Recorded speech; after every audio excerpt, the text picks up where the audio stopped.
ذلك بأن الله نزل الكتاب بالحق وإن الذين اختلفوا في الكتاب لفي شقاق بعيد ليس البر أن تولوا وجوهكم قبل المشرق والمغرب ولكن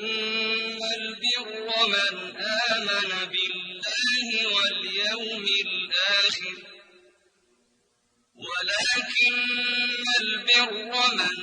آمن بالله واليوم الآخر والملائكة والكتاب والنبيين وآتى المال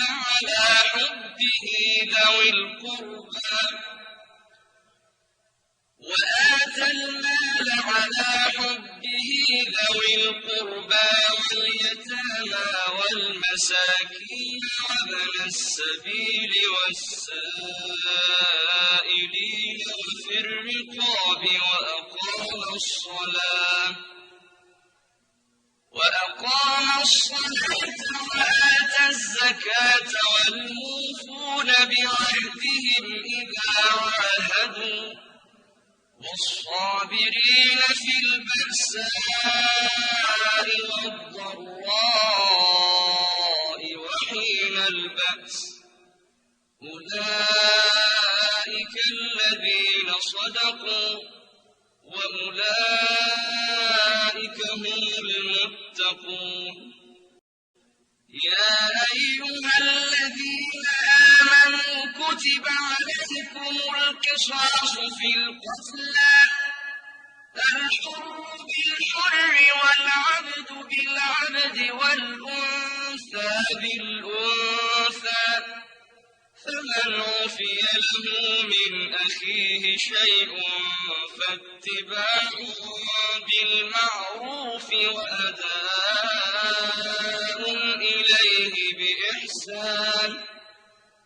ذلك تخفيف من ربكم ورحمة فمن اعتدى بعد ذلك فله عذاب أليم ولكم في القصاص حياة يا أولي الألباب لعلكم تتقون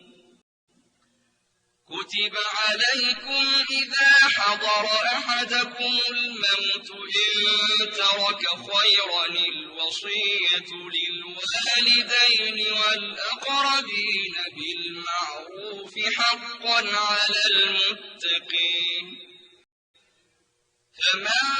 بدله بعدما سمعه فإنما إثمه على الذين يبدلونه إن الله سميع عليم فمن خاف من موص جنفا أو إثما فأصلح بينهم فلا إثم عليه إن الله غفور رحيم يا أيها الذين آمنوا كتب عليكم الصيام كما كتب على الذين من قبلكم لعلكم تتقون أياما معدودات فمن كان منكم مريضا أو على سفر فعدة من أيام أخر وعلى الذين يطيقونه فدية طعام مسكين فمن تطوع خيرا فهو خير له وأن تصوموا خير لكم إن كنتم تعلمون شهر رمضان الذي أنزل فيه القرآن هدى للناس وبينات من الهدى والفرقان فمن شهد منكم الشهر فليصمه ومن كان مريضا أو على سفر فعدة من أيام أخر يريد الله بكم اليسر ولا يريد بكم العسر ولتكملوا العدة ولتكبروا الله على ما هداكم ولعلكم تشكرون وإذا سألك عبادي عني فإني قريب أجيب دعوة الداع إذا دعان فليستجيبوا لي وليؤمنوا بي لعلهم يرشدون أحل لكم ليلة الصيام الرفث إلى نسائكم هن لباس لكم وأنتم لباس لهن علم الله أنكم كنتم تختانون أنفسكم فتاب عليكم وعفى عنكم فالآن باشروهن وابتغوا ما كتب الله لكم وكلوا واشربوا حتى يتبين لكم الخيط الأبيض من الخيط الأسود من الفجر ثم أتموا الصيام إلى الليل ولا تباشروهن وأنتم عاكفون في المساجد تلك حدود الله فلا تقربوها كذلك يبين الله آياته للناس لعلهم يتقون ولا تأكلوا أموالكم بينكم بالباطل وتدلوا بها إلى الحكام لتأكلوا فريقا من أموال الناس بالإثم وأنتم تعلمون يسألونك عن الأهلة قل هي مواقيت للناس والحج وليس البر بأن تأتوا البيوت من ظهورها ولكن البر من اتقى وأتوا البيوت من أبوابها واتقوا الله لعلكم تفلحون وقاتلوا في سبيل الله الذين يقاتلونكم ولا تعتدوا إن الله لا يحب المعتدين واقتلوهم حيث ثقفتموهم وأخرجوهم من حيث أخرجوكم والفتنة أشد من القتل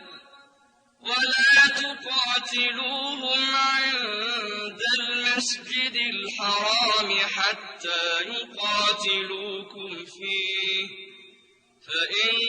قاتلوكم فاقتلوهم كذلك جزاء الكافرين فإن انتهوا فإن الله غفور رحيم وقاتلوهم حتى لا تكون فتنة ويكون الدين لله فإن انتهوا فلا عدوان إلا على الظالمين الشهر الحرام بالشهر الحرام والحرمات قصاص فمن اعتدى عليكم فاعتدوا عليه بمثل ما اعتدى إليكم واتقوا الله واعلموا أن الله مع المتقين وأنفقوا في سبيل الله ولا تلقوا بأيديكم إلى التهلكة وأحسنوا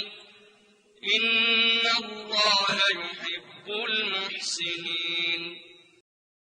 وأتموا الحج والعمرة لله فإن أحصرتم فما استيسر من الهدي ولا تحلقوا رؤوسكم حتى يبلغ الهدي محله فمن كان منكم مريضا أو به أذى من رأسه ففدية من صيام أو صدقة أو نسك فإذا أمنتم فمن تمتع بالعمرة إلى الحج فما استيسر من الهدي فمن لم يجد فصيام 3 أيام في الحج و7 إذا رجعتم تلك 10 كاملة ذلك لمن لم يكن أهله حاضر المسجد الحرام واتقوا الله واعلموا أن الله شديد العقاب الحج